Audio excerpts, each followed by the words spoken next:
Hey everyone, welcome back and happy Monday. Okay, guys, so we have some Mauricio to talk about and a little bit of Summer House. So we're going to break into all of it. Now, I know yesterday you guys can see this big snuffleupagus. She is so cute.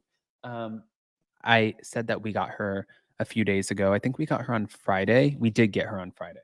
And then I shared a little bit more on one of my videos for Up and Adam Channel 2 today. So welcome, Pippa, to the Adams family. Hey, Pippa. She's like, no. Okay. With that, guys, we're back to talk about the Real Housewives of Beverly Hills, like I said, and Summer House. So before we get into all of it, you know how this works. If you have not already, go ahead, pop off in the comment section. If you're not subscribed, get subscribed. Don't forget to hit that notification bell, and let's jump right in.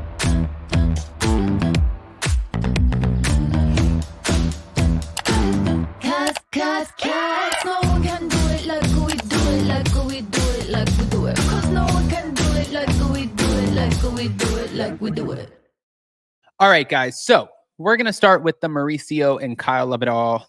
Thank you. You know what? Really quick. I read an article this morning and it popped up on Instagram because I guess Morgan Wallen was arrested after an Eric Church concert for throwing a bar stool. Morgan Wallen is a country singer, but throwing a bar stool over the rooftop bar or something like that. And I thought it said Morgan Wade. And I said to Jason, I was like, oh my God. And then he's like, reread that. And I was like, oh, thank God, not Morgan Wade. But that would have been great for content. But I'm happy it was not Morgan Wade. Now back to it. Is Mauricio Umansky dating? Well, that's the $1 million question or $100 million question, and Reality Blurb is talking about it. So, following a months-long separation from his estranged wife, Kyle Richards, Mauricio offered an update on his relationship status as he also discussed the challenges that he and Kyle faced amid filming on the second season of Buying Beverly Hills. And his stepdaughter, Farrah, Kyle's oldest child, revealed how she and her sisters are coping with the split. I'm spending a lot of time by myself and kind of getting to learn myself and enjoy myself, is what Mauricio told E! News. I've been enjoying that process. I'm not in a rush to do anything at the moment, not in a rush, period. I'm enjoying the journey and I'm learning from myself. But after making it clear that he is not yet ready to date, Mauricio said he's instead putting his energy into his real estate firm, The Agency, which we all know. I'm just taking it a day at a time. Now, during another interview, Mauricio said that while he and Kyle had a choice to pretend that their breakup wasn't happening during filming on season 2, they chose to be real with their audience. I think that would have been awkward on television. The reality is that we are going through our issues after being married for 28, 29 years, and we did it and we chose to put it on camera. And it was great. And now the audience gets to see the way that we interacted with each other. He said that there were definitely challenges and it was happening, it was real life. He said that the fans will see real life issues that happen all the time. Now, going back to it though, I do think, and I understand, like, Buying Beverly Hills is primarily focused around the Umansky team, but also Mauricio and the daughters that he shares with Kyle, even his stepdaughter Farrah. It really heavily focuses on them. So you're going to get a lot more context as to what went on behind the scenes and what was going on with their relationship, as opposed to the Real Housewives of Beverly Hills, because I saw a lot of people, a lot of fans who were commenting saying, like, this is bullshit on RHOBH. We didn't get to see enough, and why is Kyle hiding things? And she just wanted to put it on Buying Beverly Hills. Did part of me think that this could be promotional? Sure. But then also the other part of me is like, you know what? At the end of the day, she is a part of an ensemble cast. Garcelle, Sutton, Crystal, Dorit, Erica, Kyle, Anne-Marie Wiley. I mean, there were 7 of them. 7. What is 7? What is okay? So there's probably about 48 minutes in an episode, an hour episode.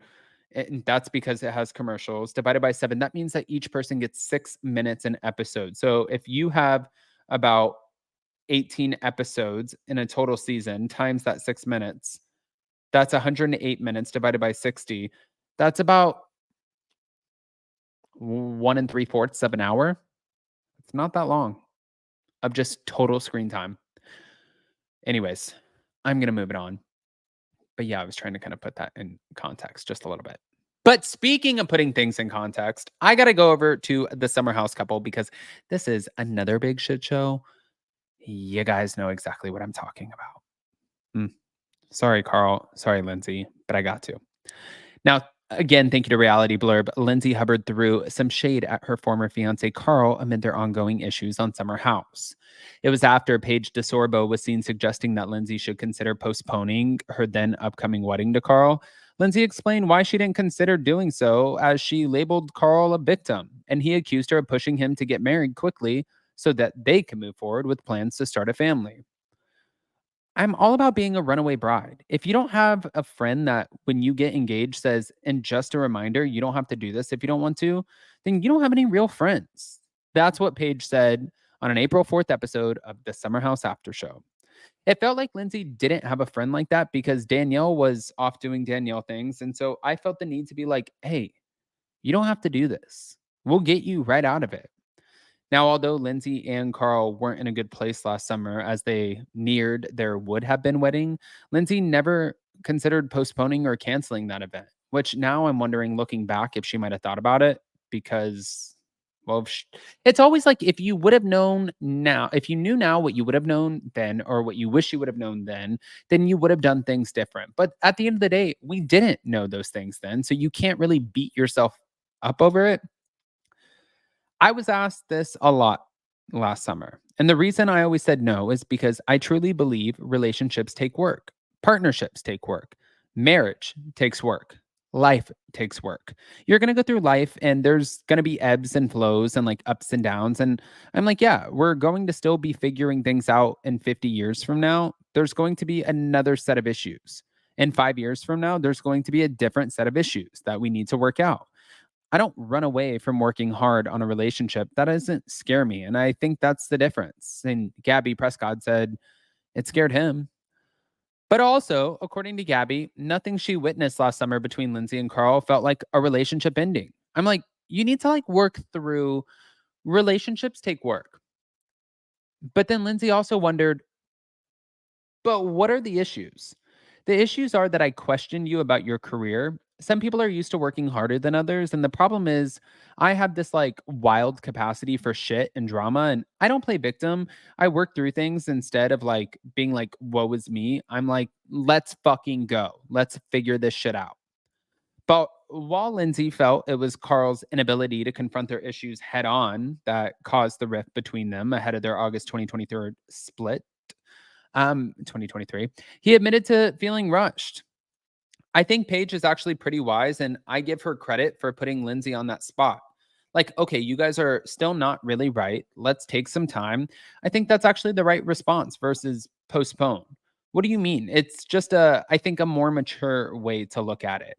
But even Carl suggested that he and Lindsay postpone their wedding. However, when looking back at the conversation, Carl noted that Lindsay was not at all receptive and she actually got upset. She was really adamant about having a fall 2023 wedding. We got the ball rolling a little late on planning, so we were now left with like November. And I was thinking in my head, like, November is kind of a weird month, like Thanksgiving, then holiday. Like, what's the rush? And my comment to her, like, well, why don't we just look at January? That caused a moment for us to fight about. And I realized right there, basically, it was like, we're doing this because she wants to have children. But although Carl said he understood that women have biological clocks, he felt it was important that he and Lindsay made sure that they were right and had the right parts and pieces before getting to that step, which I think is fair. Now, what do I think? Actually, no. What do you think?